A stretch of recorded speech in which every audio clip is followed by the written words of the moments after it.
আজকে একজন মামুনুল হকের জন্য আমাদের ভোট কেন চাইতে হবে? ইমানের তাগিদে একজন মানুষ তো মামুনুল হককে ভোট দিতে বাধ্য। আজকে কেন তার জন্য জনসভা করে আপনাদের কাছে ভোট ভিক্ষা চাইতে হবে?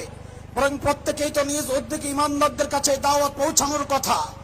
আমি আজকে এখানে শুধু একজন বন্ধুর জন্য ভোট চাইতে আসি নাই, আমি এসেছি যুগের একজন শাইখুল আরব আল আজম হযরত মাদানির জন্য ভোট চাইতে। আমি আজকে একজন বন্ধু মামুনুল হকের জন্য ভোট চাইতে আসি নাই, আমি এসেছি যুগের শাইখুল হিন্দের জন্য ভোট চাইতে। আমি আজকে একজন আল্লামা মামুনুল হকের জন্য ভোট চাইতে আসি নাই, আমি এসেছি শাহ আব্দুল আজিজ মুহাদ্দিস দেহলভির মতো একজন যুগের মধ্যে মুজাহিদের জন্য ভোট চাইতে।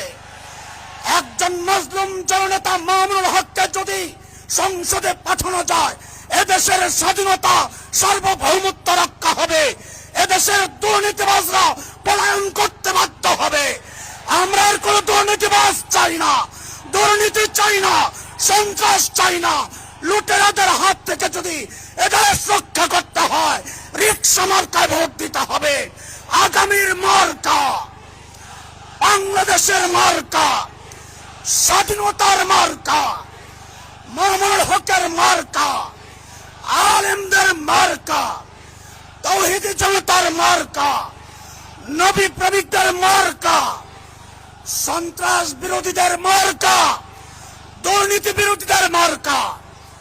আমরা একজন শাইখুল হাদিসের সন্তান শাইখুল হাদিসকে সংসদে পাঠাতে চাই, নাকি কোন দুর্নীতিবাজের সন্তানকে সংসদে পাঠাতে চাই? আজকে সিদ্ধান্ত আমাদেরকে নিতে হবে। আমাদের কথা স্পষ্ট, শুধু ভাই মাওলানা মামুনুল হক নয়, সারা বাংলাদেশে যতজন আলেম নির্বাচন করছেন, আমি আজকে এই মিডিয়ার মাধ্যমে সারা বাংলাদেশের মানুষকে এই আহ্বান জানাচ্ছি, যেখানে আলেম পাবেন, ইমানদার পাবেন, দেশপ্রেমিক মানুষ পাবেন এবং আল্লাহ ভীরু মানুষ পাবেন, সেখানে যদি একাধিক প্রতিপক্ষ থাকে, একাধিক ক্যান্ডিডেট থাকে, যাকে আপনারা উপযুক্ত মনে করবেন তাকেই আপনার সমর্থন দিবেন। দেশ শান্তিতে থাকবে, নিরাপদ থাকবে, স্বাধীনতা সার্বভৌমত্ব হুমকির মুখে পড়বে না ইনশাআল্লাহ তাআলা। আগামীর বাংলাদেশ হবে ইসলামের বাংলাদেশ ইনশাআল্লাহ। আগামীর বাংলাদেশ হবে পাশ্চাত্যের গোলামদেরকে তাড়ানোর বাংলাদেশ ইনশাআল্লাহ।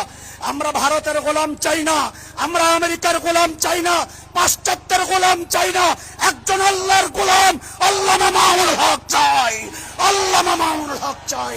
নাসরুম মিনাল্লাহি ওয়া ফাতহুন করিব ওয়া বাশশিরিল মুমিনিন।